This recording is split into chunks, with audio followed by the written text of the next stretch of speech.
ابن قدامه فرماید که التسلیم و القبول لآیات و احادیث الصفات، تسلیم شدن و قبول کردن آیات ها و احادیثی که دارای صفات الله سبحانه و تعالی هستند. و می‌فرماید و کل ما جاء فی القرآن، و هر چی که در قرآن آمده است، او صح عن المصطفى، یا از پیامبر الله صلی الله علیه و سلم، پیامبر برگزیده صلی الله علیه و سلم درباره صفات‌های الله سبحانه و تعالی، صفات رحمان روایت شده است، واجب ایمان به، واجب است، یعنی فرض است به اینها ایمان آوردن، فرض است. و تلقیه بالتسلیم، و آن را با تسلیم و قبول بپذیرد. این نام‌ها و صفات الله پذیرفته شوند. و ما اشکل من ذلك واجب اثباته لفظا، نقطه خیلی مهم. و در آن چیزی که برای انسان مشکل شد فهمی آن، در باب صفات، بعضی از صفات میشه که برای انسان مشکل میشد فهمی آن، در آن چیزی میگه که مشکل شد برای تو فهمی آن، واجب اثباته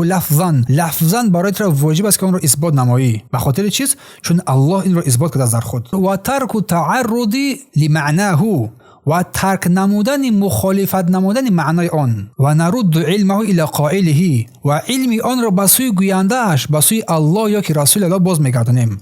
و نجعل عهدته الى ناقله، و دانشش رو به سوی ناقلش یعنی الله سبحانه و تعالی میگذاریم، و مسئولیتش رو برگردن نقل کننده اش میگذاریم. و همه این از روی پیروی از راه آنهایی است که در علم استوار راسخ گردیده اند، آنهایی که الله سبحانه و تعالی آنها را در کتاب مبینش ستایش کرده است، به قول خود سبحانه و تعالی که فرمود و الراسخون فی العلم یقولون آمنا به کل من عند ربنا و ما ذکر الا اولو الالباب. و ثابت قدمانی در علم میگویند به همه آیات قرآن ایمان آوردیم، همه از جانب پروردگار ماست، به درستی که بجوز خیراتمندان پند نمیگیرند، بجوز خیراتمندان پند نمیپذیرند.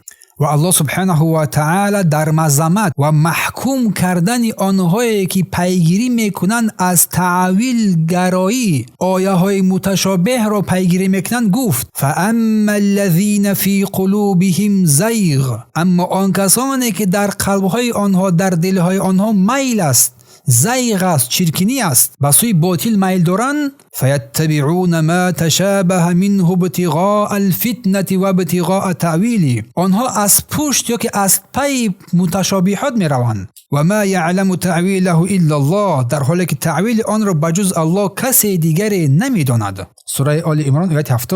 پس تعویل نمودن آن را الله سبحانه و تعالی نشانه کجروی دانست و گفت که این یک فتنه افکنی است و مذمتش کرد، سرزنشش کرد، و آنچه را که مردم به سوی آن میل میکنند از آنها باز داشت، و آنچه را که میخواستند دور کرد و گفت و ما یعلم تعویله، و تعویل آن را جز الله کسی نمیداند.